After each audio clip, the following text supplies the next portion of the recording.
చాలామంది పేషెంట్స్ వస్తుంటారు నా దగ్గరికి. ఏవో రకరకాల బాధలు.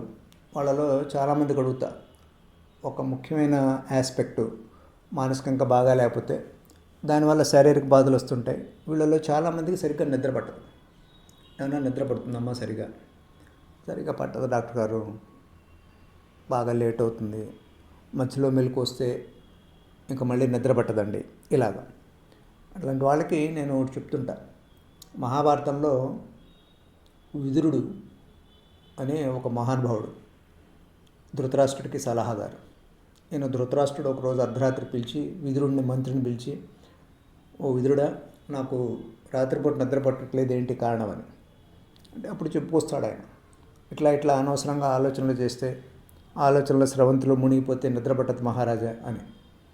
అట్లాగే ఇంట్లో బాధలు కానీ, లేకపోతే పక్కన వాడి బాధలు కానీ, ఇవన్నీ ఆలోచిస్తుంటే మనకి నిద్రలు పట్టవు. ఇలాంటప్పుడు చిన్న చిన్న ట్రిక్స్ ఉన్నాయి. 100 నుంచి 1 వరకు వెనక్కి లెక్క పెట్టడం. చాలాసార్లు ఇలా లెక్క పెట్టేప్పుడు మన లెక్క ఎక్కడికో పక్కకు పోతుంది. పోయినప్పుడు మళ్ళీ వెనక్కి వెళ్ళి 100, 99, 98, 97, 96, 95, 94, 93, 92, నేను 1కి చేరే లోపల హాయిగా నిద్రపోతాను అని రిపీటెడ్గా ఎఫర్మ్ చేసుకుని, మీరు ఎవరికైనా నిద్ర పట్టకపోతుంటే కనుక ఈ చిన్న ట్రిక్ ప్లే చేసి చూడండి. రిపీటెడ్గా ట్రై చేయండి.